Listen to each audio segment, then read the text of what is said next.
Ladies and gentlemen, hello, and welcome to a very special episode of Sherm in the Booth. My name is Sherm. You guys are some true Chicagoans for coming out in January. It's snowing outside, it's freezing, and you're at the fucking club at 1 a.m. Boys with the bass, yeah, boys, bass. Who am I talking to right now? You're famous. Free food, free drinks, music, girls. Let's go. Do you like it? Cool. If you don't, goodbye.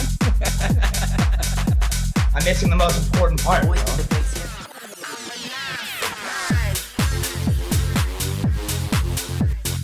yeah. We should throw like a crazy bar mitzvah party. This is crazy. Send me stems. I finished it. What's up, guys? How's everyone doing? Just wait, you know it kicks in like 3 to 5 seconds afterward. Yo, what's good, everyone, and welcome back to another brand new episode of Sherm in the Booth. I'm, of course, your host, Sherm, and we have a very special interview for all the aspiring producers out there today. Episode 233 features Justin Sances, a highly regarded and talented audio engineer that focuses in the dance music space. Now, some of you may know Justin or have worked with him directly, but he comes to the table with experience not only as an audio engineer, but previously as a DJ and a producer, a very dope and successful one at that. Justin is also the engineer for Hood Politics Records and does the final mix and master on about 99% of the tracks that we release. He plays a major part in ensuring that the label puts out the highest possible quality music at the end of the day. This interview breaks down his process while providing advice to producers in the studio for the first time or the millionth time. This aspect of music making is well known, but still underappreciated and not talked about in the mainstream very much. I'm really glad we sat down and had this conversation in person because I found myself taking notes throughout this interview, and I'm sure so many of you will find it extremely valuable as well. So without further ado, let's get into it right now so you can hear his story for yourselves. This is episode 233 featuring Justin Sances. Ladies and gentlemen, hello and welcome to Sherm in the Booth. Depending on how long you've been following Sherm in the Booth, you might recognize this man right here. And I got to tell you, Justin, I was thinking about it today. You've been through a lot of iterations of my life, especially in the music industry. When I first entered the music industry here in Chicago, I think you had already headlined Tunnel at that point, not even 21 years older. Were you 21? Oh my God. When we met, I think I was like 20, 19. You were 20. I was very young. You were fucking opening for Fisher at Concord Music Hall. Yes. You were releasing bangers of tracks. Yeah. And then I had you on in an old duo, Santiello, and then pandemic struck, and now you're a coworker of mine. Yeah, dude. Oh my God. Like thinking about it too, we've gone through so many phases. Yeah, bro. Together. Yeah, we have. And we've It's always been remained so friends. Dynamic, yeah. And I think there's good reason for that, man. I just want to show you your respects and let people know, because there's a lot of people who probably don't even know what you look like. Yes. The Hood Hello. Politics community, who Yeah. probably 99% of people that have released on Hood Poly have had their tracks mastered by you. Yeah. This yeah. is the man right here, people. This is him. This is Justin That's me. Sances. How are you? And that's who we're here with today. And it's good to be here with you, man. It's amazing to be here. Honestly, it's been a very long time. I meant to look at the episode that we were on from a while back, and I forgot. But man, it has to be like 7 years, 6 years. Yeah, because I'm coming up on 8 years of Sherm in the Booth in September. So if you think about that, it's going to be 9 years since I started at our company now, too, in July. Yeah. So I started the podcast about a year after that. So it's probably 7 years, yeah. Yeah. Since our first one. That sounds about right. I mean, 27 now. So, yeah, I was about on the brink of 21 barely when we met. Yeah. That was a long time ago. I know, man. But, dude, you have an amazing story. We're going to get into all that stuff today. I think one of the main reasons we wanted to get together, obviously, was I love to have people like you on the podcast, a.k.a. not the traditional out in the open DJ producer, because I believe people like you are the lifeblood of the industry, the agents, the managers, the mixers, the masters, the engineers, right? The people who really make sure that the final product that goes out to the world is as good as it can possibly be. Absolutely. Right? And today, what would you even consider your title to be, so to speak? Well, I am an engineer by all sorts. I would say mixing and mastering being the main ones. I offer 3 services, but they all kind of fall under one umbrella. So Okay. it'll be mixing, stem mastering, and then mastering. So there's a couple different, things that come with that, but they all generally move to the same goal. Got it. That makes sense. Yeah. And I think what's interesting for me from working with you and really bringing you onto the Hood Poly team, and also just making sure all my tracks run through you, is the difference. The final piece of the creativity aspect of a track, I think, is so important, and it's still underutilized, underappreciated, maybe still even unknown about how important it is to have your tracks like completed, finished off, polished off, cherry on top, whatever it might be, by someone like you. And we have a special guest here, Little Perry. She loves to jump in on Sherman the Booth. She loves our guests. Yes. But I think that's what's been so cool for me. I mean, I know I have leveled up since I've started working with you. Yes. Try and stay casual. Is she? Yeah. Yes, Nervous. Absolutely. Yeah. No, you're fine. She's not going to do anything. I have really felt like a difference in my sound, in my career, my confidence in my music since I've started working with you. And I got to tell you, man, I've talked to so many people that I know tell you thank you, but like, you make a fucking difference, bro. Absolutely, man. I appreciate that so much. But what's that like for you? Like, just to kind of open it up a little bit, as someone who was a DJ, and I mean, and you still produce, right? Yeah, I do occasionally. Yeah, Right. in my free time, I definitely do. I get that muscle worked, but it's more so. Your goal isn't to become a touring DJ, like maybe it once was. No, right? it once was. Yeah, it once was, but I think it moved more toward engineering, and I think it's always been there. I think when I was producing back in the day, my goal was to get it to just enough finished wise to where I can mix and master the record. So Interesting. I literally, like, I would constantly be mixing my own songs before they weren't even, ready production wise, Damn, like my drums are hitting, but like there's nothing else in the song. That's it. Right. But it hits, yeah. But no, I mean, it's I think it's played a huge role, honestly. Like, obviously meeting you has been a blessing, and the people that I have worked with in the past, and having some of my friends trust me with their music early on was huge. I mean, definitely. Practice material is not easy to get your hands on, especially when it comes to stems, like actual mix stems. So I would just hit up my friends and be like, yo, can I cut your hair? Yeah, basically. Right? You're almost like a barber in training, bro. Just offering it. Like, free-handed. Like, I would love to do this. I'm trying to get better. So I would hit up anybody I knew, and it played a big role because I knew a lot of producers. I knew a lot of DJs. Yeah. I knew a lot of people who were, just starting to mid-level to upper level. And I tried to hit all tiers, and I essentially mixed my ass off for years, for probably 3 or 4 years straight, until I got to a point where I was like, okay, I'm comfortable really doing this for other people. That was the hardest part, is like making that transition out of like being a producer going into engineering, was like accepting the fact that like I'm ready to kind of move forward but still contribute to the music. Absolutely. And I think that's like the biggest part, is like a lot of people think that what I do is super technical and not so creative, but it's actually the opposite. It's I'm essentially like your second hand when it comes to the production. I hear what you're trying to do, especially when I'm mixing a record. I'm very hands-on, and I hear what you're trying to do with your sound. I hear the certain elements and what you're trying to accomplish overall, and I just enhance that. I just go with the flow. I listen to what you give me, and I just give it back in the best way that I can.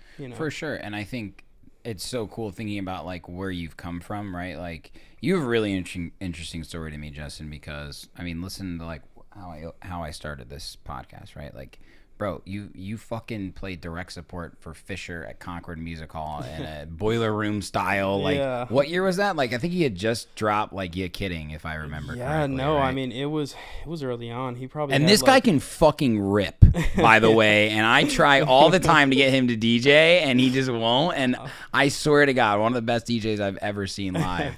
I'm just gonna do private sets for you at your house. Like every Yeah, Saturday, sick. Yeah, I got the 1 text over p.m. there. every Saturday, just rip. But That'd no, be yeah. sick. I mean, I love like the active DJing. Honestly, I really do. It's Yeah. I think it's a really cool skill to have, genuinely, because it just kind of teaches you rhythm, and I feel like a lot of people Yeah. lack rhythm. Honestly, like Definitely. just in life. you Would know? this work live? Exactly. Right? Yeah, just Yeah. understanding like what to do in certain scenarios, being like it's almost like joining an improv class. Okay. Like genuinely, like for me DJing, cuz like I like pride myself by saying like I've never, took down a set and then just played it directly there, and every time I always go off course and then I just start flowing. Interesting. Like that's how mixing was for me. Yeah.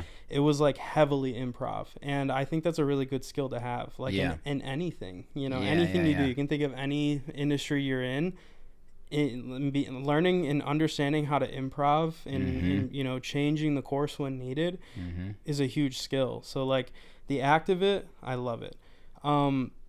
But I think like my liking of, engineering just kind of overwhelmed that.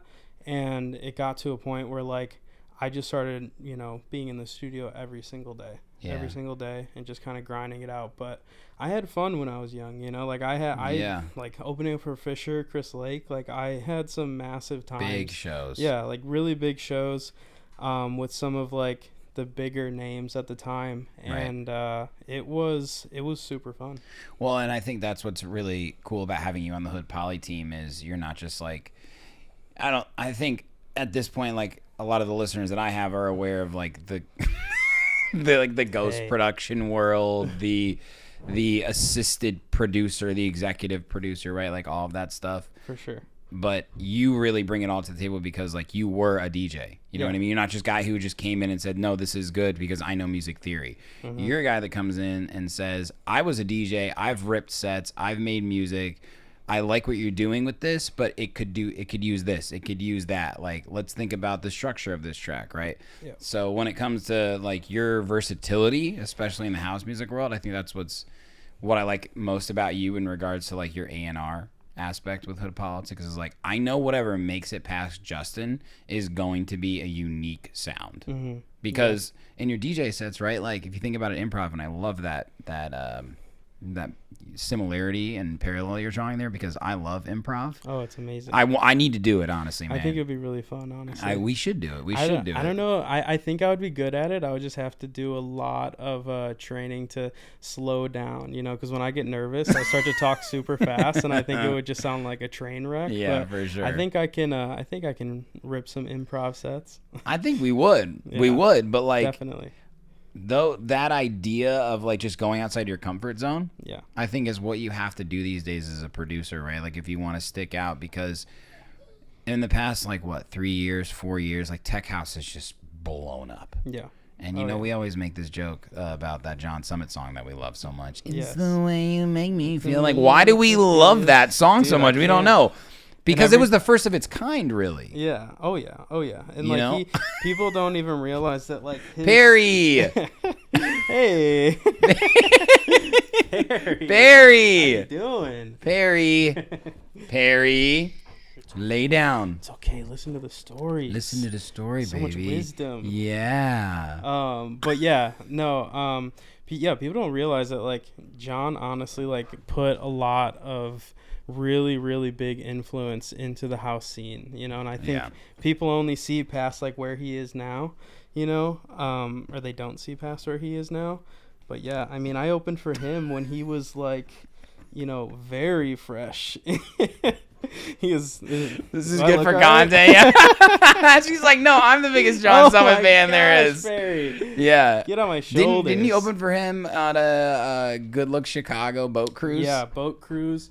He didn't even have Deep End out yet. Oh my God, it's mommy. Somebody's home. Oh my God, it's mommy. Wow. Yeah, no, he didn't even have a deep end out. He was pretty fresh. He was honestly, local when I opened for him, and like at the time, I think it was me and Max.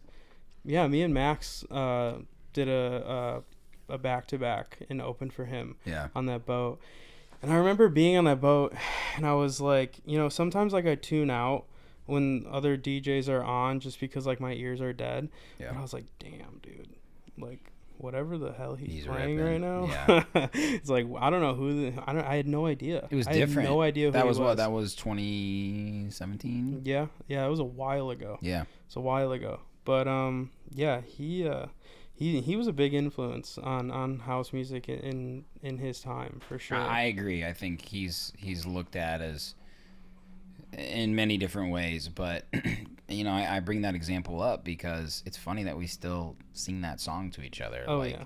Think about you every why time the I hear it, hell too. do we sing that song? I don't know, because it was unique and it's still stuck in my head, and it has a nostalgic aspect to it. Absolutely. So like the point that I'm trying to make when it comes to like artists that are trying to get signed to labels like Hood Politics that are the traditional, call it tech house, party tech house, whatever it is, right? Yeah. We've gone completely outside of that realm a little bit because of honestly your influence, like what makes it up to me, what makes it onto DJ Susan's desk. Mm-hmm. And I attribute that a lot because to you and your ear and your experience. Like I think it all comes back around, bro. Yeah. To like where you came from, the journey that you had as a DJ and a producer, to saying, you know what, like I appreciate that life. I learned a lot. I still love the music. I want to be an engineer. I still want to contribute to the industry, but I don't want to be the face of it. I still want to help push the industry forward. Yeah. Right? Absolutely. Because that makes sense to you, obviously, right? Absolutely. Yeah. Yeah. I mean, every artist I work with, I go through like, I don't want to call it vetting because that sounds really aggressive, but like more of a scan on what their music is. Yeah. Like I have them send me obviously the record that they want to work on, and then Yeah. I have them send me like some other records, and sometimes I will go back and people are kind of off guard, like they get caught off guard by this because I'm like, hey, like, love the record. I'll give critiques creatively and then I'll have them come back later. Yeah. Because like I personally think that there's a lot that adds up to a final record, like a final product. Mm-hmm. And the production stage is so important. And if it's not dialed, I can't do my part properly. Yeah. You know what I'm Yeah, saying? And yeah, that has yeah, I know nothing what to you mean. Yeah, like, and it has nothing to do with like opinions, honestly. It's not like, oh, like this track's not my vibe, I can't mix it. You know what I'm saying? Like I'll mix anything. Yeah. But when I know that like there's fundamentally things going wrong in the production, especially when I work with like, newer producers, I always will give them feedback. Like you can ask anybody that I've worked with, they probably received a paragraph from me at some point, And that's great. And, yeah. And it just like, it's more so for me to, let them know, like, I respect what you're doing, like, I'm not just going to take your record like this. I'm not selling hot dogs. I like to say that a lot. Like, I'm not here to just like, give you something that just kind of like, for lack of a better word, just shit something back out to you. Like, I'm here to really like invest in you. A lot of the artists that I work with, I catch them very early on in their career, and I work with them for years. There's some people that I've been with for 5 years now. Just working with them constantly. Yeah, that's awesome. So, yeah, I love it, man. It's I incredible. love doing what I do. Love honestly. doing what you do. I love it. But yeah. That's great, man. That's great. So there's a lot of things that we need to talk about in terms of the intricacies of mixing and mastering today. For sure. Just to like pull it back more when we start to think about like the process. I think the best way to explain what you do is to maybe tell the story of a track that you maybe have mixed and mastered. Let's take one of my tracks. For sure. For example, you've mixed and mastered 99% of them. Yeah. When I, as an artist, think about what I'm giving to you, and you've really helped me with my ear too, Justin. I know you've said I have a good ear, but that's only through practice, and I want people to know that as well. Like listening to lots of music and music outside of dance music, Oh my God. as well, has really helped my ear in terms of like what needs to be done here, the EQing, the mixing, all that stuff, right? So I can give you the best possible product. Yep. What's a track? It doesn't have to be mine or whatever. I'm just going to speak from my own experience. That you would say, okay, this needs just a regular master, send me the pre-master, and let's pretend that people don't know what the pre-master is. And then what does it take for you to say this needs a stem mix and master? For sure. I think it's important to understand how I do my whole process from start to finish, and then understand. You're good. And then to Your understand. beard looks great, by the way. Thank you. Did you get that trim recently? I actually do that myself. You do? I do. Yeah, I've gained a steady hand over the years. Very, my God, very steady hand. Yeah. Okay. No, but yeah, it. So I like to think of a lot of analogies. I'm very known for like describing things in ways that are not what I'm doing. So far you're hitting them all hard though. Yeah, I'm trying. I'm really trying, honestly. So like to kind of break it down to how I look at, whether I'm determining what to do with the record, I'll listen to it and I'll say, okay, here's how I see it, right? A mix. I am a person who's in control of a massive building filled with people, and all those people represent instruments, right? My job as a mixer is to make sure that all of those people get along and understand each other under that one roof. Okay. Yeah. That's what mixing is. Stem mastering is kind of like breaking all those people into groups, putting them into different rooms, having them understand and get along with each other, and then having all those rooms getting along and understanding each other. Wow. That's a stem master, right? Okay.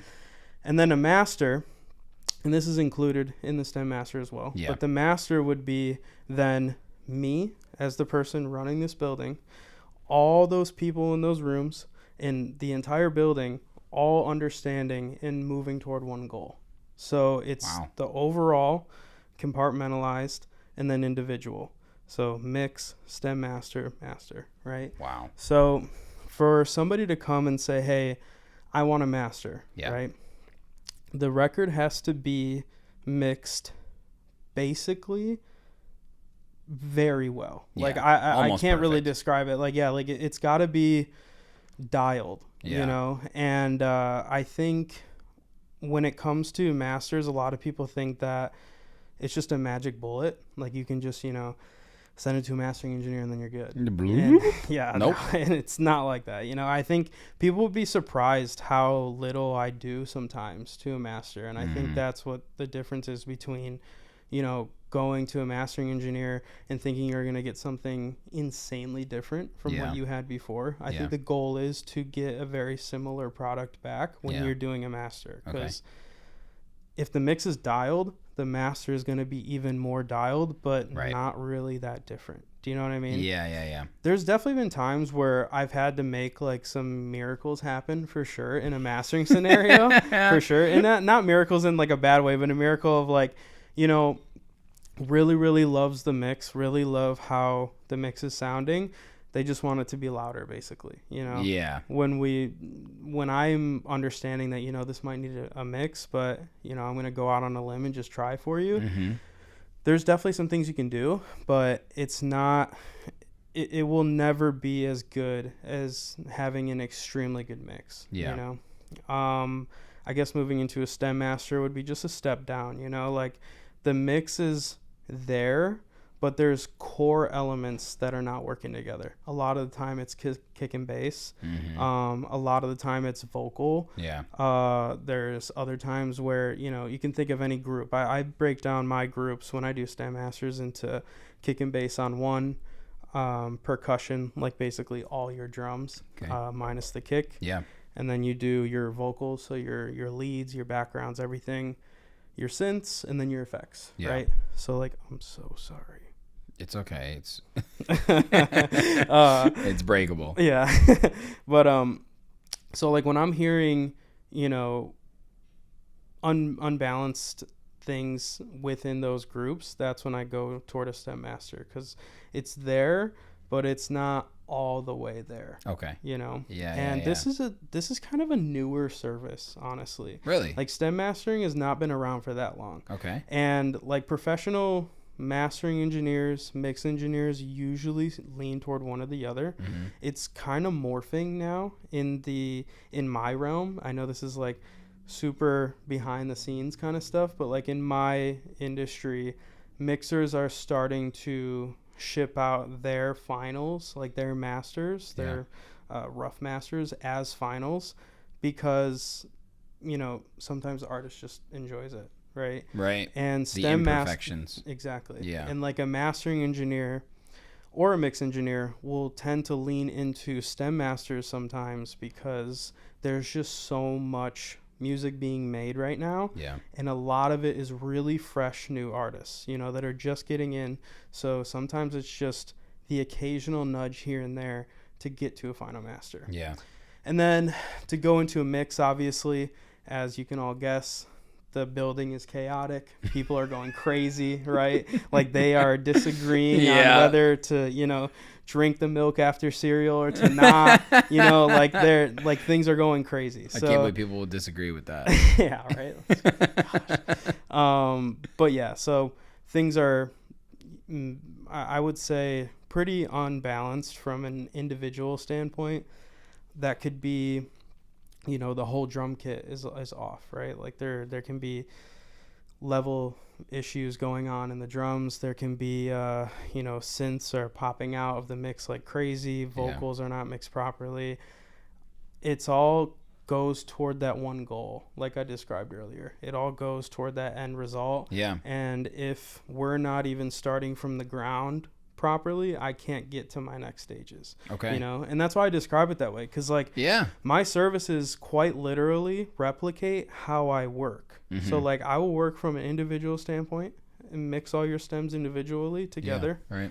And then I will mix them in a group, and then I will master them as all of those groups together. So wow. Yeah, that's why like I offer it like that, because you can kind of just catch me in a phase, if that makes sense, right? Oh, you want a STEM master? Okay, that's kind of like level 2. That's like my second floor when it comes to finishing a record. Yeah. But yeah, I think it's cool because it opens up a lot of opportunities for artists to really, say, hey, this is what I would like. And then I kind of go back and say, okay, well, I understand what you might think you would need, but here's what I think, right? And then it's just this collaborative relationship between artist and engineer that I think is imperative. Like when you're starting out as a producer, it's imperative. It makes you a better producer. It helps you understand sonics better. It helps you understand how things are relating to one another. Your choices in the production change. Oh my gosh, so true. It's the crazy. choices in production stage. I feel like in the early stages as a producer, and this is just part of having fun and learning, you put so much in that track. Yeah.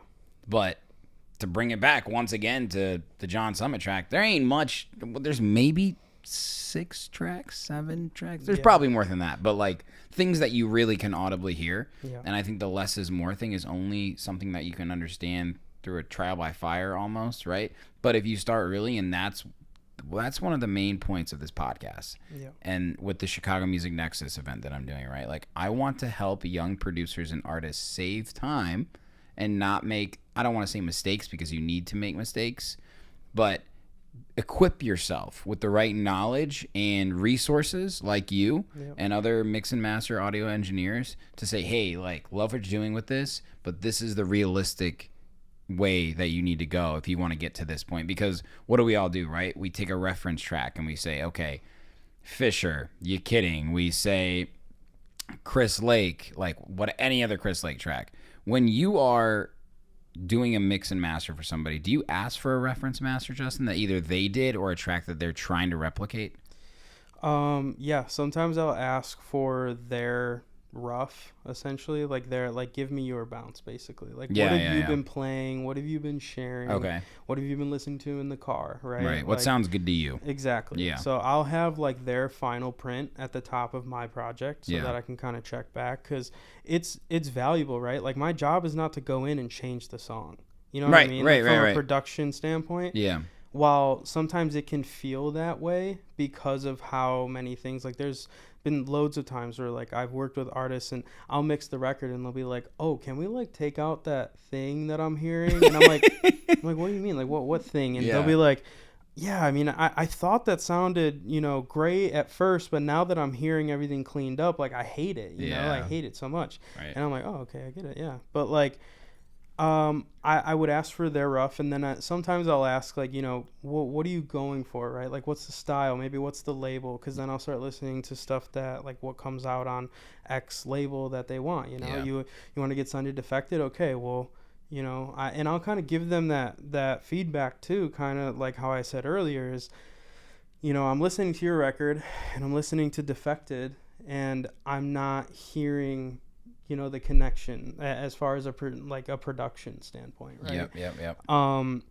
So maybe you want to gear it toward these, and I have a list, and I'm sure, like I said, artists that I've worked with have gotten this list. I have a list of like 20 labels that I just send to artists and be like, here, these are the 3 that I think you should email right now. And they have Nice. the email, I have the email down, I have the website, their label website, their SoundCloud, track stack if they have it. Yep. And I'll kind of gear them toward like, okay, like this is what I'm hearing, right? But if you want to go this direction, here's what I think you may need to do, you know, in the production stage. But yeah, I like to have their rough because I like to understand what they were trying to do, because you have to understand, like, when I get stems compared to their rough oftentimes has like mastering plugins on it. It has some kind of processing on the record. You have strict instructions, don't you? Yeah. I do. Yeah, I do. But it's for all the better, because like of course, I want to understand, like, okay, where were they going and how am I gonna get there while keeping within the rails? You know what I mean? Yeah. Because there's sometimes where Make a bowling reference, may I? Bowling. It's a bowling reference, It is right? a bowling Are we reference. gonna put the bumpers We on? might as well put the bumpers on, honestly, because you know it's really one of those things where, like, I'll hear a record and I'll hear their rough, right, and I'll hear that the low end, for example, is like totally inflated. It's super high low end, super loud. And I'll be like, okay, they want it to have huge low end, right? So I can't ignore that. Yeah. I can't just be like, here's a thin mix, you know, right? Like I would look like an idiot, honestly. So, and just disrespectful, because I think it comes to a point where I'm very understanding that I am being trusted with something. With their art. Super sensitive. Yeah, absolutely. Very true. So, and I think about that all the time, and I always think, like, and I tell people too, like, don't get it twisted. Like, I'm here to help you, but I'm also fully here for your record. Like, that's really what I'm here for. I'm here to work and better your music. And if my decisions kind of, you know, sway in certain directions, I promise you it's for the better for your record, right? And I will always, you know, deliver what an artist needs or wants. But my first impression, and that's why I like to call it print one, like the first impression is, what do I think this record needs sonically to succeed in today's market, like in today's competition? Right? Yeah, absolutely. Yeah, and I compare it all the time, and I think it's healthy, because you have to be able to understand what's out there and understand how your record's going to stand up to somebody else's. It's just, you know, it's the matter of, you know, Fisher playing your record at Ultra, right? It is. Or any scenario. Straight up, like, how do those fucking waveforms look? Exactly. That's a huge misconception, though. I know it is. It is. It is. huge. And I was gonna ask you about that. I Yeah. guess when I say how do those waveforms look, like, there's multiple meanings to that. For sure. Because sometimes when you put it into record box, right? That's like usually the test. Like, how do these look? It's not all, because I think actually you kind of gave me that realization. I go, I'm putting the old mix in here, and like it's the waveforms are top to bottom, basically, right? And then yours is smaller. Yep. And the way you explained it to me was essentially like louder is not always better. No, it's not. And also, to even do that more justice, understanding that when your first impression on something you're hearing is your reaction to how it looks, you also are having a perception change, right? Like, you're seeing it and you're being like, whoa, dude, like, this is straight up sausage, right? Like, it looks like a rectangle. Yeah. Like, why does so-and-so's record look like a rectangle and mine kind of, you know, like, it looks like a rectangle, but it's not exactly a rectangle. And, like, I think a lot of what people don't do is, like, proper A and B, to hear the differences, like the true differences, right? And there's a way to do it in Ableton and every DAW, but doing that and understanding like sonically, and also a lot of times the volume is actually the same, if not louder, because people don't understand that what you're seeing in Rekordbox is a description of what is in the record and what it's reading visually. So it'll read what would be called a transient. I'm gonna kind of dumb it down a little bit so that I'm not like being super nerdy right now, but a transient is essentially like sound. It's essentially what like a kick drum sounds like, a hi-hat, like it's the hard sound that comes in initially off of whatever you're hearing, right? Yeah. So transients can be super misleading because you can have a kick drum that has a really, really sharp transient and it looks like it's squared off. Like, damn, you look at that and you're like, that's going to be the loudest record I've ever heard. Yeah. But in reality, what really matters is your average level. It's essentially cutting down those peaks and cutting down those transients to fit in more volume in a smaller space to then become louder. And a lot of times when you're looking at Rekordbox and you're seeing stuff like that, audio can be normalized. It can be pushed to its limits visually to make it look like it's huge, you know. And it's not to say that those records aren't loud, those records aren't clear, et cetera, but it's a huge misconception that everybody has, you know. And I hear that a lot, 'cause I mean, I work with a lot of DJs, so they're like, yo, like I dropped this in Rekordbox, like, and I was like, did you hear it though? Like, did you listen to it? And like, like honestly, God, like, did you listen to it? And they're like, well, and so I'll send them, I'll like clip and I'll like take proof of like, listen, these are at the same exact volume. Like these are both reading at -6, right? Yeah. I'm going to send you an A-B where it's going to play your song and then it's going to play the song you just compared it to. And then it's going to go back and forth. And then when I send that, they're like, oh, like, damn, that's not what I thought. Yeah, you actually did that for me once. I totally forgot about that. Yeah. And like, it's just, you know, it's things that people learn with the industry, with YouTube, with free knowledge. I mean, I had to weed through that being self-taught. I had to weed through so much bad information to get to good information. Where did you get? Is there someone or a YouTube channel or a mentor, whether you knew them or not, that really like is where you go for information? For sure. I mean, I am, just to understand like how I function, I'm pretty much learning every single day. I think just like fashion, music moves so quickly. Like my technique today can be old in a month. You know what I mean? Like really understanding, because we're also fighting with like loudness, especially in our industry. People want it like abnormally loud, which a lot of times is just not fun at all for the record. But anyway, I digress. He was ready to go off. Spit on the floor. No, I'm just joking. But essentially, things change so fast. So I'm learning all the time. When I started out, I was learning from YouTube, basically every single free thing I could learn. I paid for courses through things like PLN or PML. I think it's Production Music something. I forgot. They were a really good company. I looked into things like Tool Room Academy, things like that. There's a lot of really good, you know, resources out there, like free resources. But I think what really set me apart, and people are going to hate this, but like I mixed every day. Just like how I DJ'd every day when I was like 15, when I like really quick to go back to DJing. I was introduced to DJing early on, went to North Coast for the first time when I was like 16 years old. Thought it was like the sickest thing ever. Who was the 15, headliners? 16. It was like Afrojack. Let's like it go. was like prime time. Yeah, baby. It was awesome. But I thought it was like the coolest thing ever. Of course. But yeah, I was taught by a guy that I worked with at Texas Roadhouse when I was really young. I was like 16 years old. Wait. Yeah. Will you do the dance for us? I'm not doing the dance. I barely even did it for my boss at the time. The homie at Texas Roadhouse Dude, taught yeah, you? he was like a wedding DJ, fire DJ. He mixed on vinyls, and I learned on techniques, which is basically like legitimate vinyl records. Of course. And that's how I learned. So every day I went to school, came home, mixed for like 3 hours every single day, and that's kind of how my DJing journey was.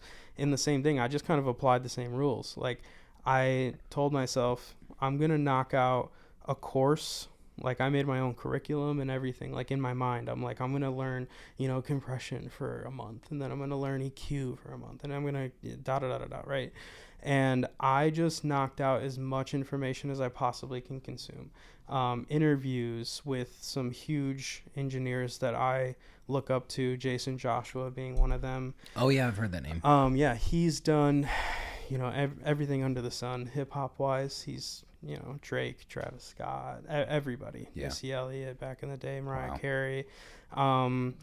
Dave Pensato was a huge help. He's on YouTube. You can watch Into the Layer. There's probably like 200 episodes of Into the Layer, and it is a gold mine when it comes to the actual techniques of mixing. But I think what really, like I said, kind of puts you apart when it comes to learning things is just actually applying them. I think a lot of people will watch a YouTube tutorial and then take it for face value, kind of like, have you ever like seen a headline in the news and then been like, oh, that's what happened, you know what I mean? And like you didn't even read into the bio at all. She gets it. Yeah, she understands totally. Perry. Just leave it open, Maya. Go get mom. Sorry, Dave Pensato. Dave Pensato, yes. So essentially, he's got a gold mine on YouTube, but actually applying like what you're reading and what you're hearing is imperative. So I think,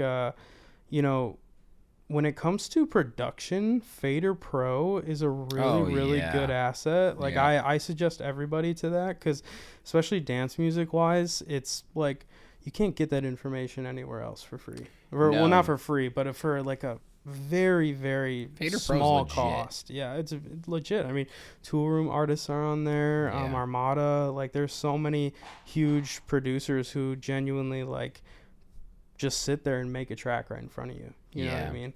And just kind of dissecting that and redoing it on your own and just really applying it is what gets you to that place. And when you put yourself in those sort of places, that's where you're gonna meet other producers and other probably audio engineers.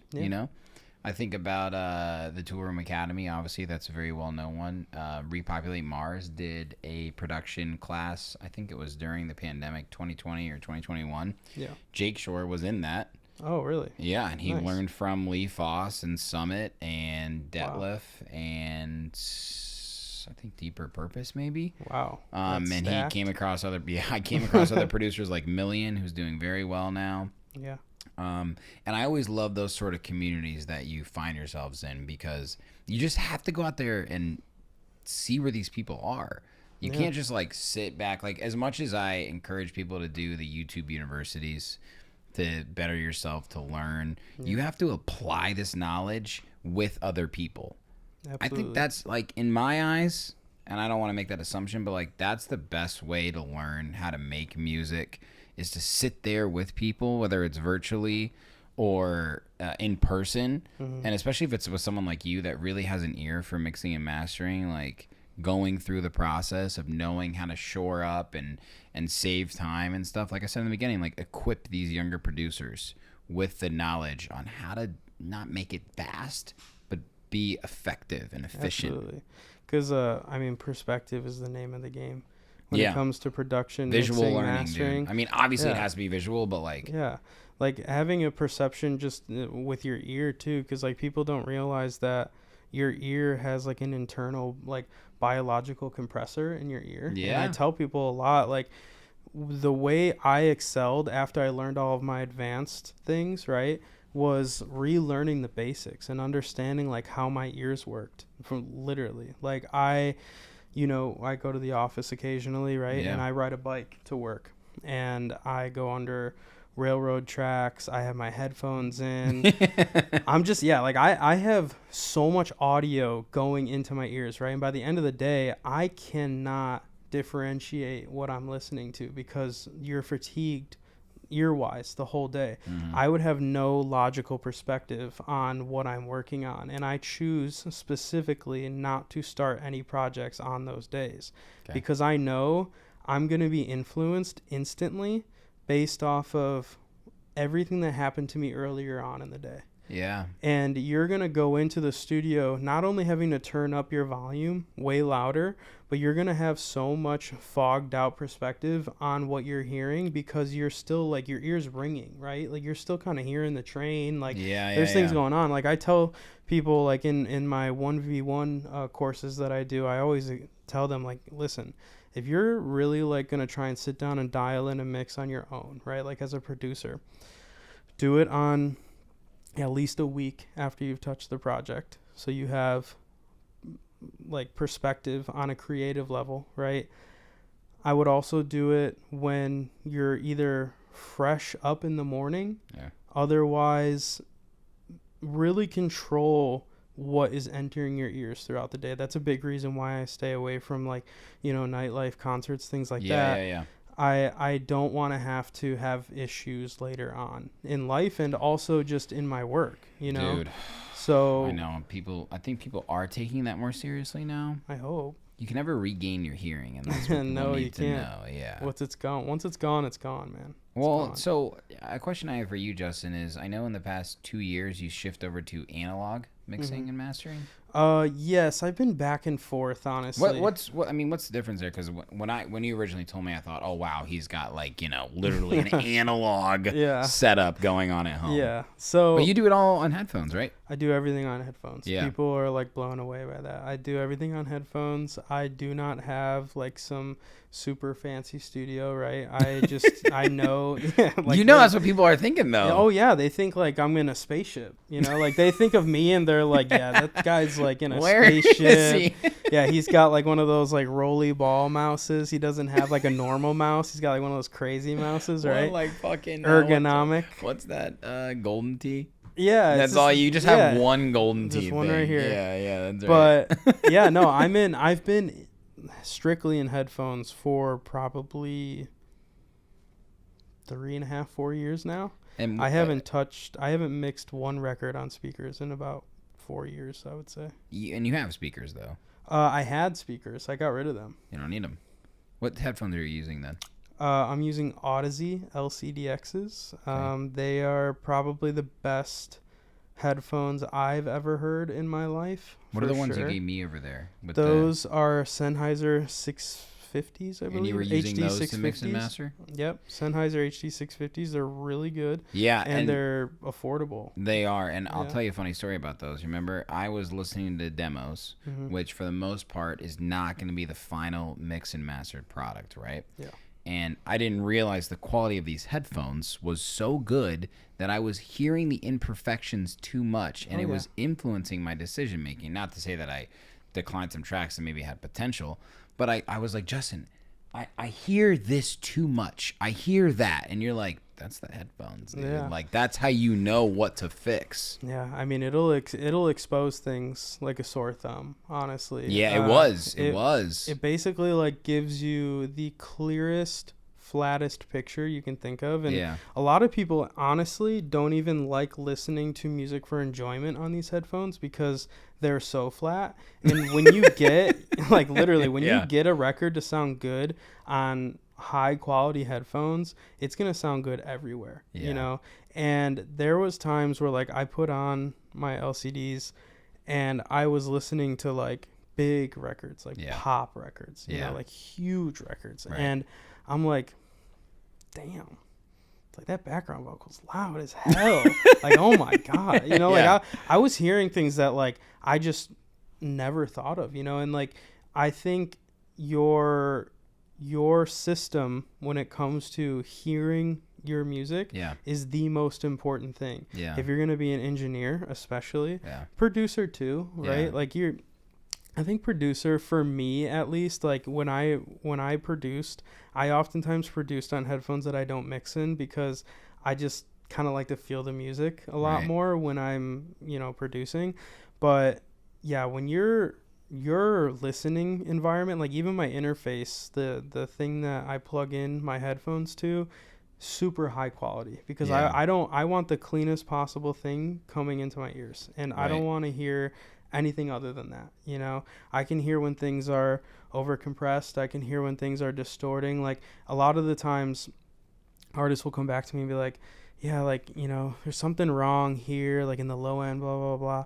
And like, I'll come back and I'll send it back and they'll be like, what'd you do? Like, I don't really understand what you did. Yeah. And I'll be like, play it live. And so they'll go play it live, and then they'll come back and be like, oh, like that's really clean now. And they don't understand that, like, when you're hearing audio in something that's, lower grade or just lower quality as far as your source, you're missing so much information that you normally will not be hearing in your, your Beats or, just common headphones that you're using for producing. And that's a big thing when you're working with an engineer, getting that perspective from somebody who can hear those things. It's imperative, because you have to realize that I can make your mix sound awesome, and you can too. You can make your mix sound so sick in your room, but if you go and play that mix live, like, you could chop somebody's head off with that hi-hat. You know what I mean? Like, you can literally blow up a sound system with your sub, like, because you just you're not hearing it properly. You know? Wow. But yeah, I take that very seriously, and I think that was one of those like core basic things that I ignored for a long time. Mm-hmm. I was trying to set up as a producer. No, as an engineer. Oh, like, okay. In the beginning, I was trying to set up, different speakers. I was going through different speakers, different stands, like where to put it in the room. I was in an apartment at the time, and no like soundproofing at all. Yeah. Just like trying to move it around, trying to figure it out. I'm like, man, like, I just can't do it. And I felt this stigma in my head of like, I need to be on speakers. Everybody's on speakers. Like, I have to be on speakers. Yeah.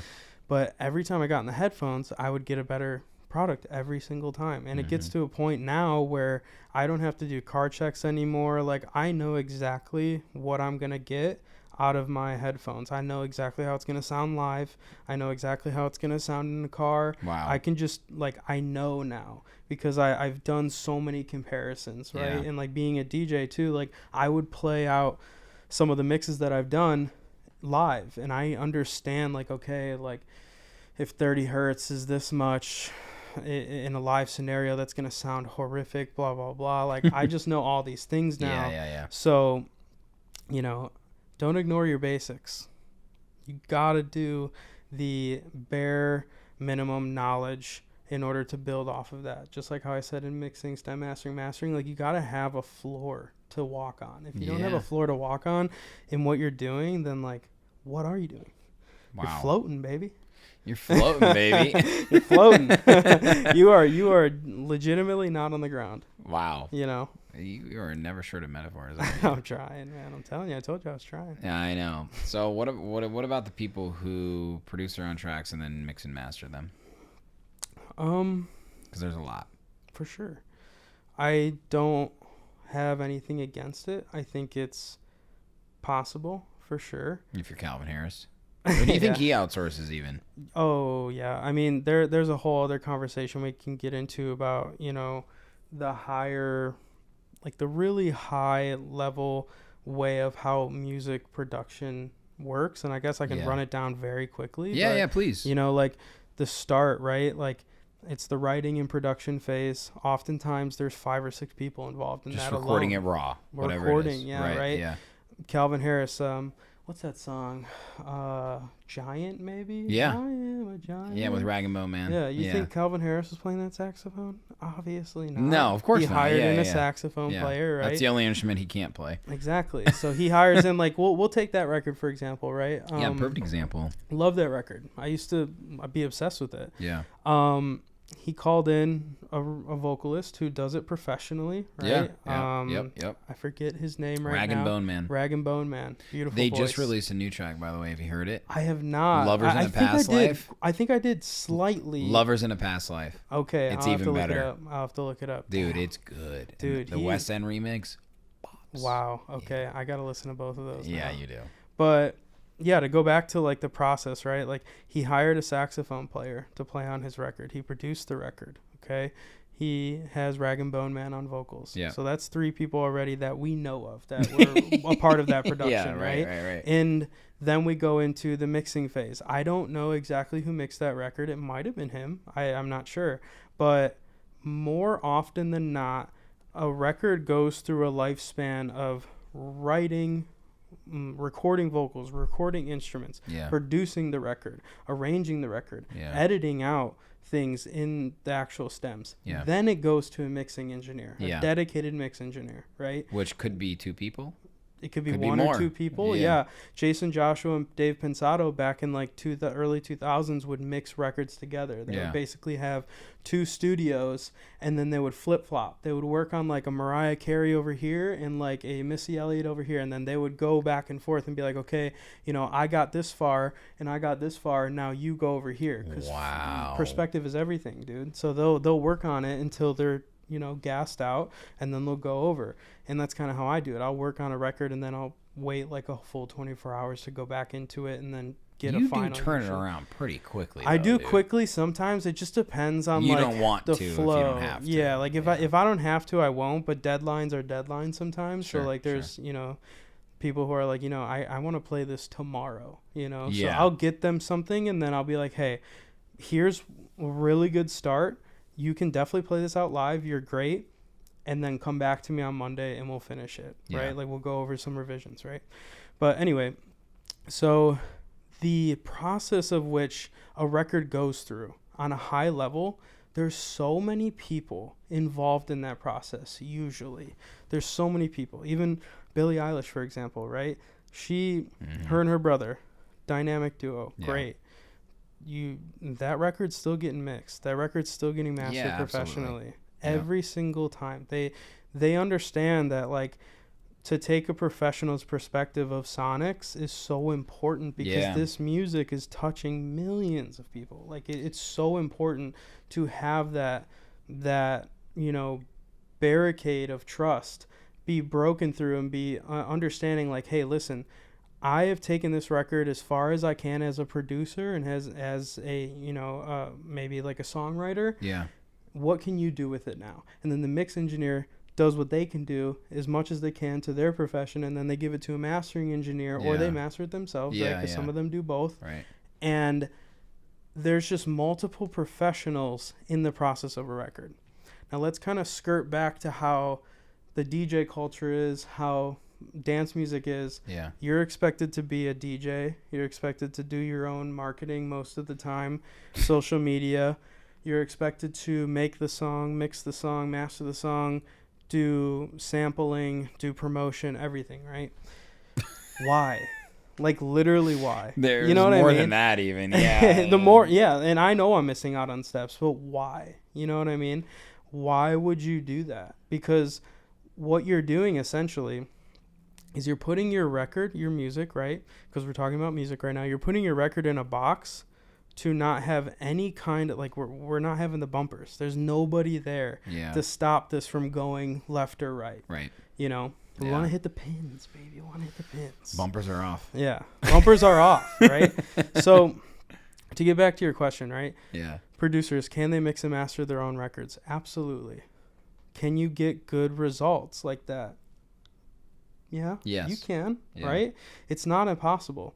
What I will say, though, is that, like I said before, having that level of professional opinion is so imperative in your process because like I mentioned before, your perspective on your record is gone very, very quickly and very early on when you produce a record. You know, I would say, you know, on your 5th hour, I would say your perspective is pretty much toast when it comes to understanding what you're doing to the song, especially when you get into that mix phase and that mastering phase. Especially that mastering phase. It's crazy. It's like, yeah, I always bring this up. It's like you're in the studio, you've got the final, you know, you're mixing it down to send it to you, for example, right?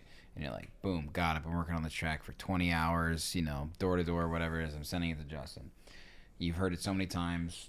You send it back. It's great. Boom. And then it's on Spotify, and you're like, is this the same track?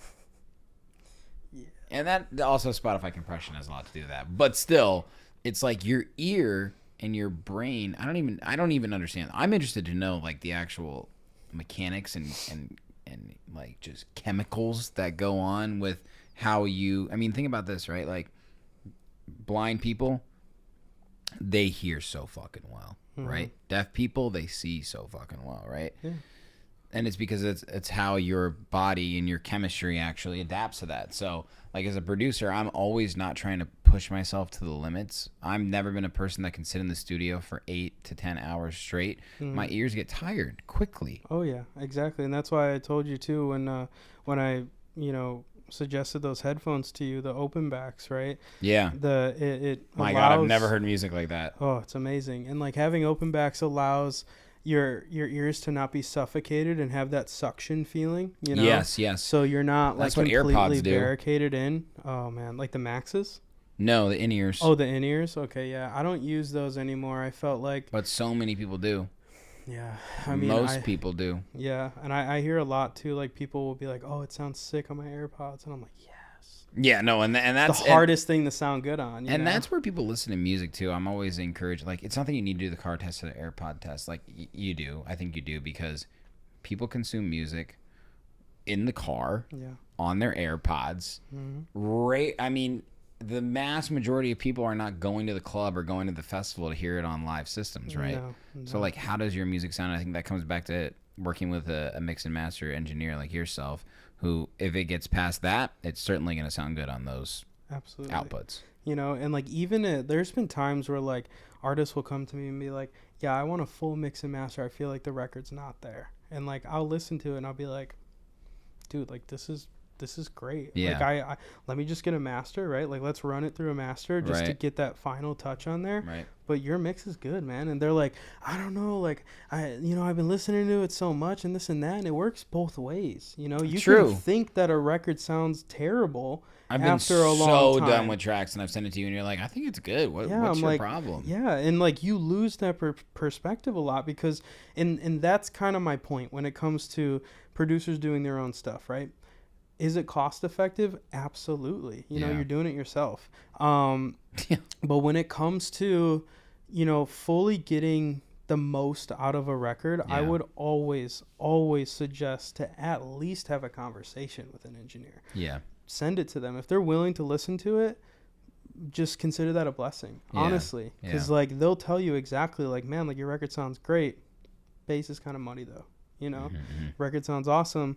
Where's the vocal at? You know what I mean? And like you, right? Like if you look at something for a long time, right? Like if you don't like clean your room for a long time, you start to like get used to it, and then you start to make sense out of it, right? And that's, you ever meet those people where like they'll be like, oh, like it's messy, but it's organized in my way. Yeah, you know what I mean? And that is partly perception, right? Like you get so used to something that it starts to kind of be okay. God, that's another good one. Yeah. So like in audio, it's no different. Things don't just like magically change in the perspection or in the perspective department, right? Oh, for sure.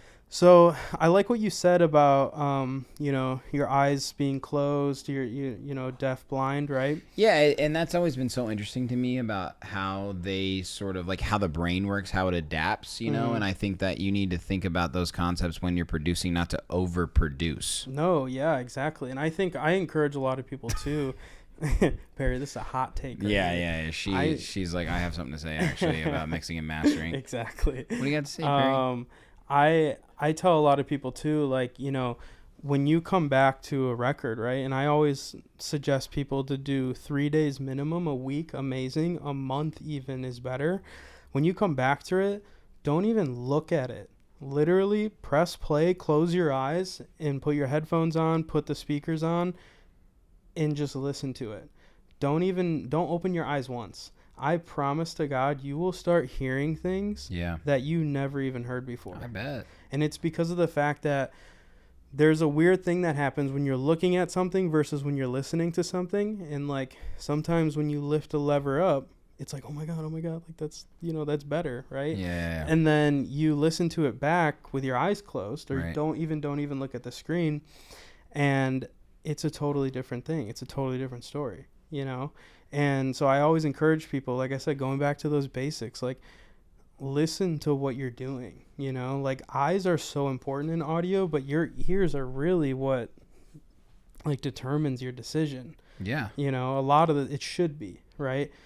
But yeah, it's super important to kind of just understand perception, understand why you're, one day you'll produce a record for like 3 hours at night and you'll wake up in the morning and hear it and be like, what the hell did I just make? Right. When people say I'm going to sleep on it, like you literally have to sleep on it because you have to give your ears some time. Yeah, for sure. And I even tell people that when, like when I send back a record to an artist, and they say like, I love the record. I absolutely love it. Did an amazing job. Yeah. I'm like, give it like 2 days and then listen to it again. Let me know. Right. Because like you just heard it.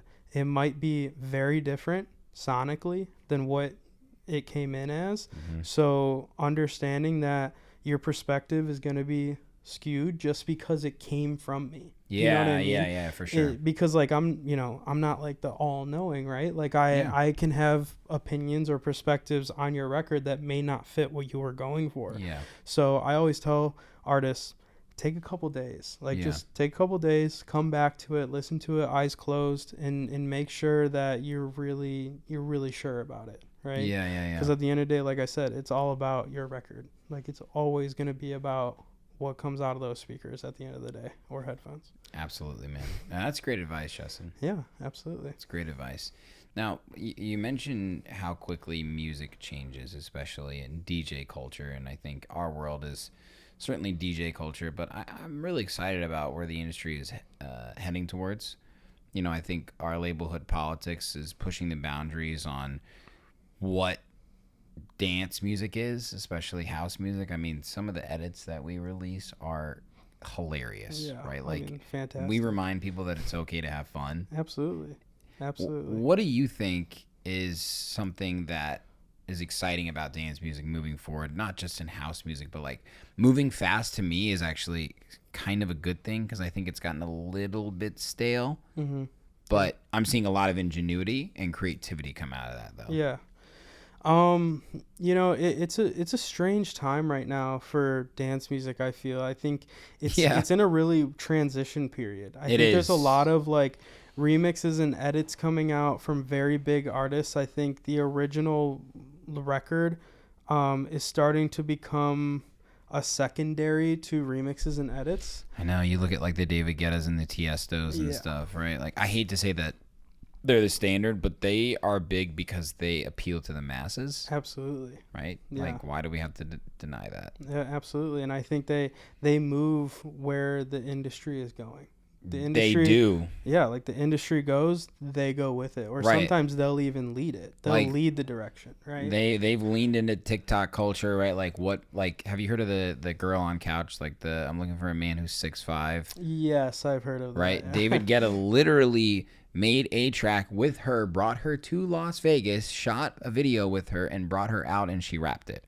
Wow. Right? He leaned into that so fucking hard. Yeah. He did a remix, I think it was, of the Shabuzi song called Someone Pour Me Up Another Shot of Whiskey. Everybody at the bar getting tipsy. You heard of that, right? Yeah. He did like a David Guetta remix of that, right? Mm-hmm. With the guy. Okay. And I'm like, fuck, this guy's got his fucking finger on the pulse, you know what I mean? Yeah. He's David Guetta, right? Like, it's fine. he's he's like 56 years old, still trying to figure this shit out. Dude, he's in there. But when I see stuff like that, it makes me cringe a lot, actually. Okay. But I'm also like, okay, like, people like that are at least like, I don't want to say he's a trendsetter, but like he's jumping on, and that makes room for what he used to do. For sure. Which, you know, I think he's moved away from the future rave stuff a little bit. He has the Jack Back project as well that he does. That's like tech house and stuff too. Yeah. So I think like people like him, when they move on, I think it's time for other people to maybe follow in suit, but innovate the path that he paved. For sure. Does that make sense? Like, I'm not saying like I'm the number one David Guetta fan. I'm not at all. I respect him. I appreciate him.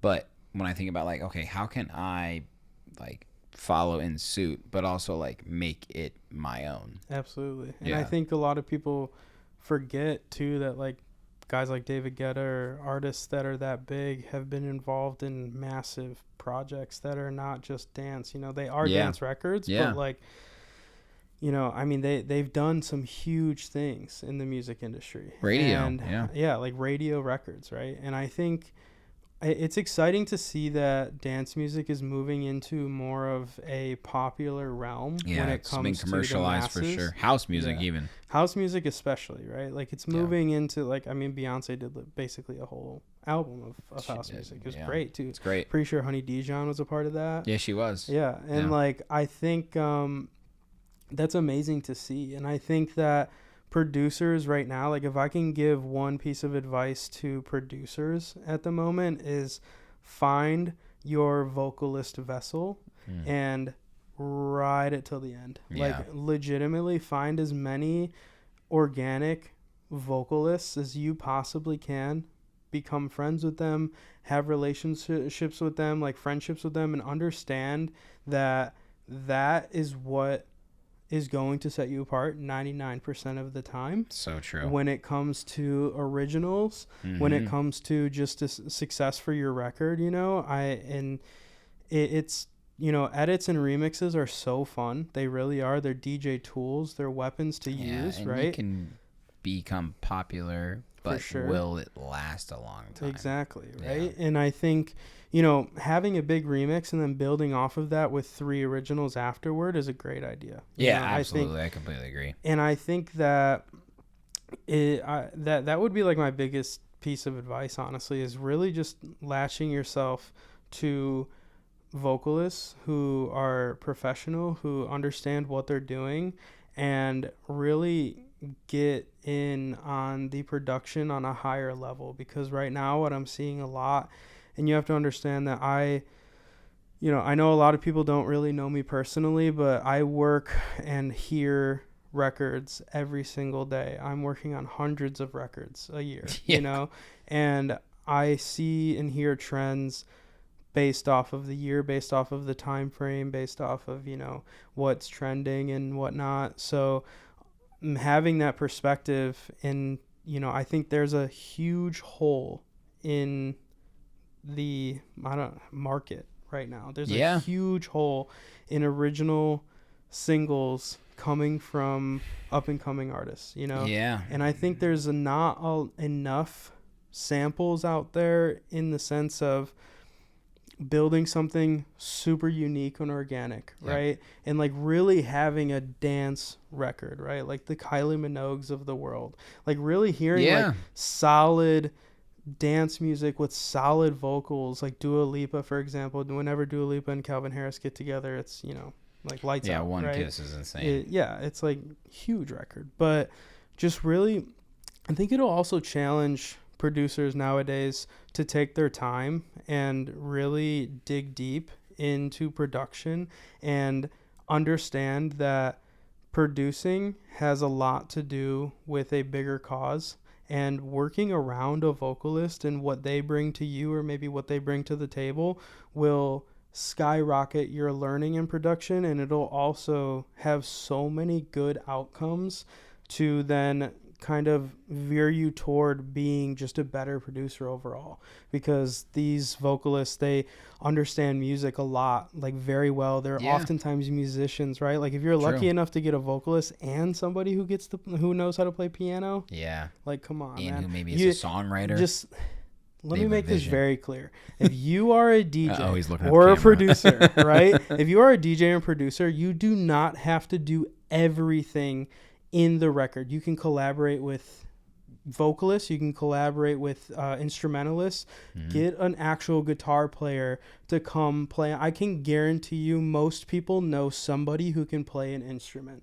If Yeah. it's your uncle, bro, Yeah. like bring your uncle in. If Yeah. your uncle can rip on the saxophone, Yeah. try it. You Yeah. know what I mean? Like, I just sent a track to my friend who's a piano player who's a lawyer. there you go. Yeah. See what I mean? And it's just like, even if they can lay down chords in a way where it's not coming from a synthesizer, it's not coming from a sample pack that may like have been used 20 times, right? And not to say like, you know, music theory only goes so far. There's a lot of variances, but you know, a lot of the times you can overwrite melodies, you can overwrite chords a lot, you can sound like other songs even. But coming from an actual player and having that incorporation into your productions is so game changing sometimes, because it gives you that human feel. And I Yeah. feel like a lot of times people tend to veer away from that in the dance music realm, because everything is sample based. Everything is, you know, from the computer. It's Yeah. not live. There's not a lot of instrumentation being done. And I think that working with the vocalist honestly will open up some doors that are really going to challenge you as a music maker. And it's for the better, you know? Yeah, for sure. It's gonna push originality. Absolutely. I think it is a problem right now. I don't want to say it's a problem. It's definitely an obstacle that DJs face, because now I think it's pretty well known you can't just be a DJ, No. right? Like you have to be making music as well, or you have to be an absurdly successful content creator who also is a DJ, right? So if you want to make it, one, know exactly what that means for you in order to make it, and two, know that it's a long road to be successful. You know, just to bring up David Guetta, Tiesto, Diplo, Calvin Harris. This guy's been in the game a long time. 20 plus Look years. at Calvin Harris is a perfect example. Always, Yeah. one of my favorite Calvin Harris songs. Some of the weirdest songs that he ever made were before 18 Months, his album that went like triple platinum or wherever it was, right? Had like 10 number one hits on there, right? Like Ready for the Weekend is him singing, and he sounds strange, but there's something unique about it that I could never get in my head. Stars Come Out, that's another one too. It's like it's him singing "We Can Watch the Stars Come Out," and it's this crazy melody goes doo, doo, doo, doo, doo, doo, doo, and I'm like, wow. And I still go back and I listen to that. Yeah. So it's like we all want success now because of the world that we live in, with how much has changed with social media, right? Like, I don't know if Calvin Harris could start the same way he did now and still have his ultimate success. Yeah. Maybe, maybe not, right? And that's only for time to tell. But I do think it's really important to learn from those innovators and anyone who's original, right? Like, did you know that Griffin, by the way, was one of the guys in White Panda that did mashups? You remember them? Wow. Yeah, I do actually. Right? Yeah, from like a while ago. Yes, right. Wow. I did not know that. Right. So people like that have been in the game a long time. Why do people love Griffin, his original music? Why do people love Avicii, his original music?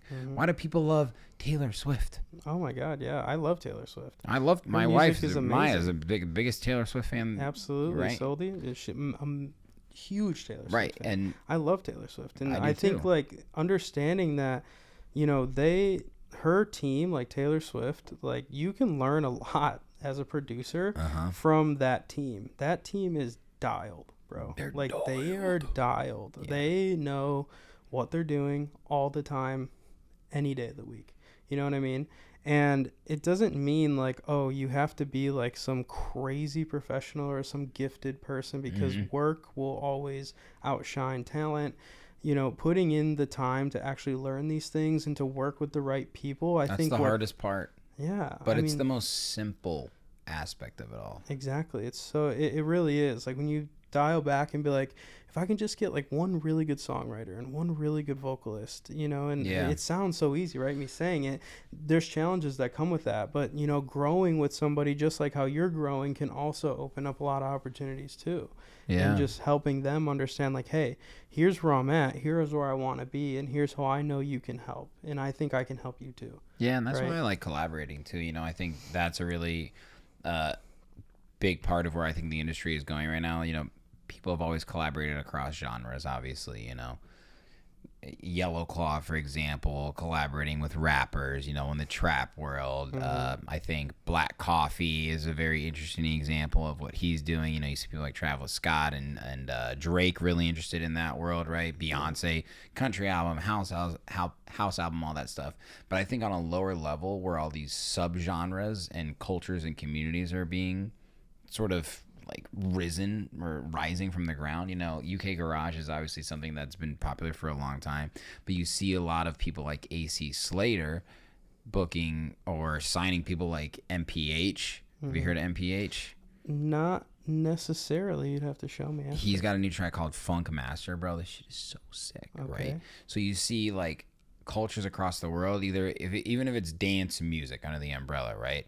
Within that world, there's collaboration, and it's just like, it's crazy, man. It's like fucking Pokemon, like metamorphosizing Collect together. all the marbles. Yeah, exactly. So I see that happening, it's not Calvin Harris and Dua Lipa collaborating, right? It's like subcultures of subcultures collaborating, and I think that's what's really exciting right now, because I, as proud as I am to be a house music DJ and a house music producer and now being commercialized, that gives me the ability to, travel worldwide, right? Because this music is accepted worldwide. But it also limits me sometimes in what I can put out, because I'm at a certain level where I need to continue to, follow where the success might lead. But I need to stay true to what I originally got in this for, which is to be me, be unique, have fun, all those things. So I think that's just like the journey of an artist. And Absolutely. I think that's what you're getting at. Absolutely. I mean, you don't always have to stay like on the same path the whole time. I think there's been so many examples of that, and I wish I had a good example that I can bring up in detail, but there's been so many people that have come from, I think Illenium is a great example of that. Illenium's an amazing example. I mean, like, seriously, he was making great, like, future-based music, and then he's turned into, like, a full-blown producer where, he's produced on huge records at this point, Marshmello, whoever that is. I mean, dude, if he's making songs with freaking Kane Brown, dude, who's a country music superstar, and it's like people will be like, oh, like that's corny, this and that. It's like, man, like he's living the music making career, right? Like this, like, do you know how much fun he's having? Exactly, like he's doing what he loves, bro, and like he's succeeding. Like that is succeeding. You're working with a massive artist in a massive genre. Yeah, like they're on the other side excited to work with someone like Marshmello. Exactly, and that's what's cool, and like the opportunity that arises, and I think that's why I gear toward mixing and mastering a lot too, is that while I predominantly work on dance music a lot of the time, I'm open and versed in every genre. I practice mix stems, and I work on so many different records and different genres just for the practice and to get the muscle strength in those genres so that I'm ready to go whenever I get records like that. Because I want to be a part of music, you know what I mean? And I think a lot of producers need to start having that perspective and understanding, like, and again, I'm going to go back to the DJing thing, right? We're expected to do everything. A DJ is expected to do everything. A dance music artist, right? They want to be the holder of all credit.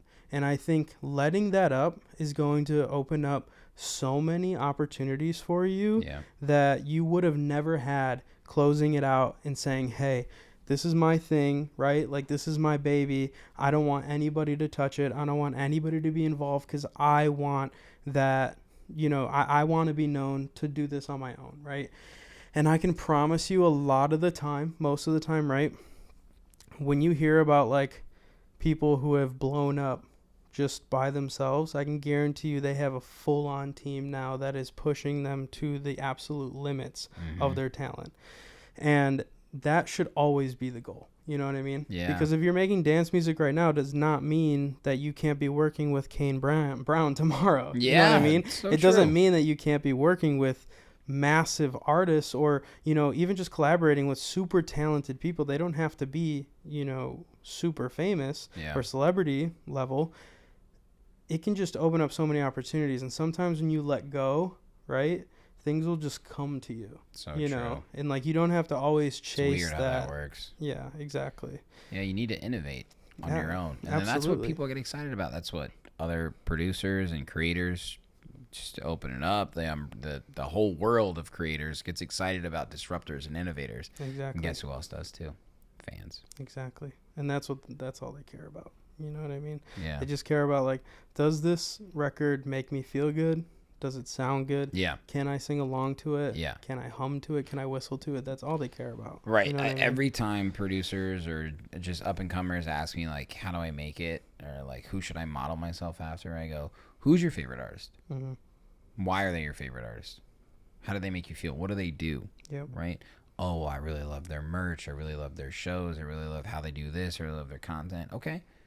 Well, those things inspire you. How can you put yourself out there through those channels like they have, right? Absolutely. Don't copy, but it's okay, because you ever heard of the saying, nothing is original? Yep, absolutely. Nothing is original, man. Everything comes from somebody else's idea or inspiration. I don't know who the first person was that had an idea, but shit, man, we got them to thank. Yeah, I mean, it can go back decades, but Yeah. and I mean, to even go further on that idea, look into their circle. Like, understand who they're working with, right? Like, Yeah, that's a very lot true. of things that, you know, Soldy and I like to do is when, like, music comes out, like big artists drop music, we like to go to the song credits. There you And go. look into, like, who wrote, like, who was actually in the writing process, like, who, you know, who was the producer, who was the co-producer. Like, for me, I'm a nerd, so I'll go into, like, who mixes it, who masters it. Yeah. I'll go into all that. That's great. And, like, it's cool because, like, it kind of gives you a perspective of, you know, there's a lot of people who care about what you're doing. So if you just allow people who care about you and what you're doing into your life or into your art, and like I said, let that go, beautiful things can come from that. Like, absolutely beautiful things. So true, man. Yeah. Love it. So, are you open for business? I am open for business. Always, always, always, always. I send so many people your way. Yes. I'm a sure lot. more people do as well. Hey, Matt sent me over. Yeah. Love it. Well, Love it. I do when I know it's someone who's serious about trying to get better, and I know Absolutely. that that's important to you. Also, it's obviously business, but, like, I just want to end by saying, like, I have a profound amount of respect for what you do, Justin, and you're a great guy. It's been amazing sharing these chapters of our lives together as we both go through different pathways of the music industry, but then we find ourselves day to day as brokerage salesmen and operators, which is absolutely hilarious sometimes, right? It's Like, really funny, well, people have no idea what the fuck we do. Nope, they don't. And they have no idea how in the weeds. And well, let me ask you this. Before you started working at Capstone, you, like, had maybe kind of an idea. Uh-huh. And then now that you're in it, are you like, Jesus, this is what Matt's been doing the whole time? Oh, yeah. I always, I laugh because when people ask me what I do, I get tired of explaining. Yeah. You know what I mean? Like, I'm halfway into trucks, it. but we don't have and I'm them, like, yeah. you know, I work with, you know, trucks and all this stuff. And yeah, like, I think about it all the time. I'm like, man, Matt's been doing this whole time. I had no clue. Yeah. I had no clue. It's but a grind. Yeah, it is. It's grind. But I found that it actually has been, there's been a silver lining to it where I don't always have to focus on music, because when you do that, then it becomes that career that isn't so much of that special hobby / passion. Mm-hmm. And when the job's got me down, I can go to music and vice versa, right? Because it's not all rainbows and butterflies on either sides all the time, right? Yeah. So I'm not, you know, that's my own experience. Have you felt like that too? Like, to be able to compartmentalize a little bit? Absolutely. I mean, I think what I do on a day-to-day is relatively pretty straightforward, and routine. a lot of, you know, problem solving, right? And that kind of coexists with what I do. I problem solve, and I'm there to service. And you know, getting that separation from creative work to, you know, technical logical work is really like a great mix in things, no pun intended. Hey. But basically, I like doing that with engineering too, is like giving myself that dynamic of two different genres. Even like I'll work on like a heavy techno record, and then I'll work on like a more organic progressive record, and I'll go back and forth. And I think it goes the same way as like going from, a 9 to 5 essentially to creative work, it's like you're switching your mindset completely. And it honestly, it's like a second wind almost is what I can describe it as. Obviously sometimes there's days where I'm like, oh, wow, like I don't want to do either. I got beat down today. Got beat down. But yeah, I mean, there's always going to be days like that. But, the majority of the time when I come off of the 9 to 5 work and I go into engineering, like I said, it's kind of like it's a deep breath, it's totally it turns the day around. Honestly, I know people always are like, when do you sleep? I don't know when you sleep though, to answer your own question. I ask you all the time. How many times have I asked you, like, dude, do you have like a calendar or something? Like, do you write? Like, do you compartmentalize your hours? Like, how do you? Because ever since I started this job, and then I'm working with more artists now, it's like I don't know what to do with my time. I think you figured it out. It's the art of multitasking. Oh my gosh, yeah, it's you got to, I try not to. I try to disconnect from one or the other as much as I can, because I don't want to be distracted. I'm not doing from two at either. once, but I will do one during the other sometimes. Yeah, like exactly. I'll break it off. Like mentally, it's like, all right, stay over there, dude. And then, you know what I mean? Right. So, but yeah, I mean, I think it's healthy. I think, time wise, it's hard to balance sometimes, but when it comes down to the day to day and really understanding, like, if I were to be mixing all day long, I might be a little sluggish on the next day, right? Would you be able to do this music audio engineering full time? Oh, absolutely. There's no doubt in my mind. That's the goal. I think I have enough hobbies in my life. I don't have too many, but I do have enough things in my life that can act as my buffer for my 9 to 5, if that makes sense. So like that dynamic, right? Like I like to golf, for example. I like to fish. We got to golf this summer. Yes, we do. I haven't golfed in a minute, but I would love to. I suck. But I mean, it's, I like it. Yeah, when you get paired up with really good golfers, like random you ever had that? Yeah, where like the party's too small and then you got to join like a really good golfing team? I feel so bad about myself. Yeah, you want to get hurt in the feelings department?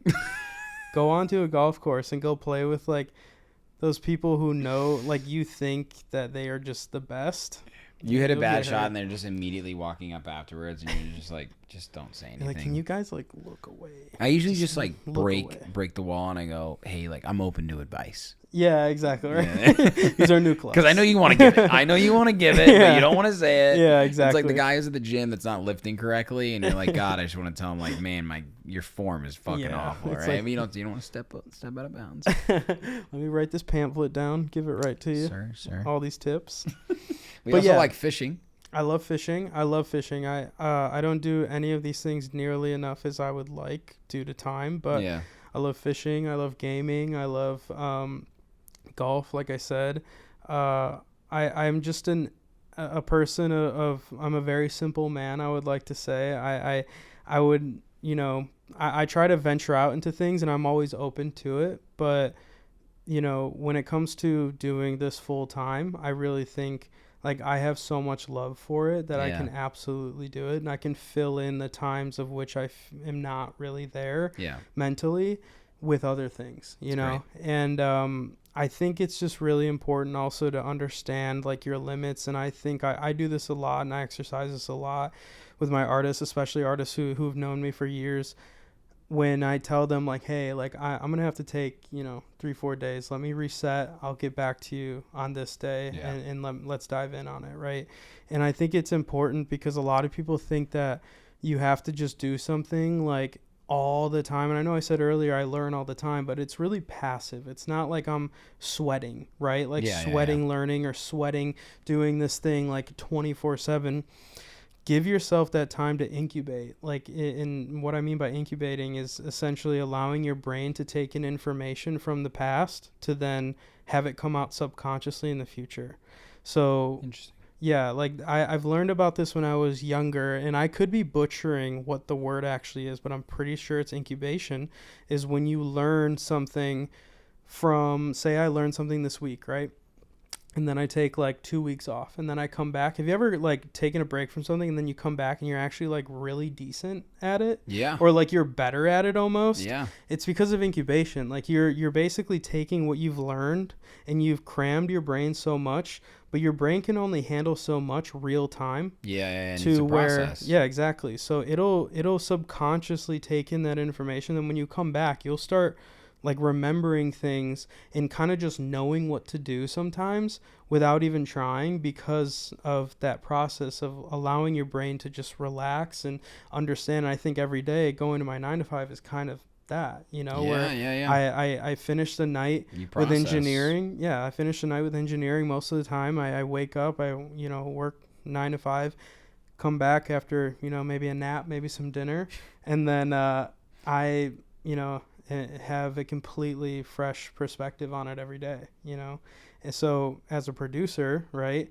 it's not about continuously living in the studio. I know you hear all those stories of like, oh my God, like I slept on the floor. Yeah. You know what I mean? Like there is times for that, right? Like there is times where, Kanye locking himself into a stadium or whatever, like any artist, right? Like, you hear these stories, but there is times for that. But just understand like your boundaries and understand when enough is enough, because perspective is everything, and allow your brain to capture all that information and then apply it when you're ready. That was a huge tangent, but I think it's important. I don't even know. I think we started at fishing. But yeah, we're here now. Listen, brother, that is podcasting to a T right there. Yes, sir. We started on one thing and we end up at another. Absolutely. And how fast is this hour and a half flew by, too? Oh my gosh. It's been an hour and a half. Yeah. It is dark out, yeah. Dude, it's been so much fun having you on, Justin. For everybody that is looking for business, how can they get hold of you? They can email me. They can instant message me on Instagram. My Instagram is justinsances.ae, and my email is justinsances.ae@gmail.com. And what is the worst pronunciation of your last name that you've ever heard? Sanchez is the most common. Okay. I'm pretty sure that's what it's supposed to be, though, because in Italian the C is a ch sound. Is it? Yes. So when you say Sances, it's pronounced that way from my family, but I'm pretty sure the origin and the correct way to say it would be Sanchez. But I think Sanchez was probably the worst. Sance is another one. Like they don't want to bother. Does everybody say Sances? Sances, yeah. They try to do like, I've heard some accents before. Yeah. And I'm just like, look at me. Yeah. I'm not, I don't expect me to try that, because I'm not trying that. Yeah. No, but yeah, you can get a hold of me through email is probably the quickest way. And I am very responsive. He is very responsive. Yes, I will talk your ear off like I have for this past hour and a half on music alone. We love that and we appreciate it, man. This has been a blast, brother. Yeah, you too. It's been amazing. Thank you.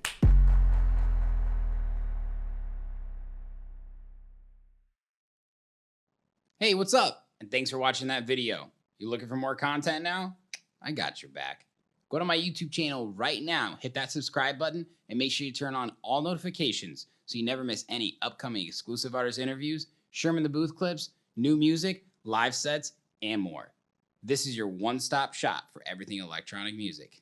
Cheers.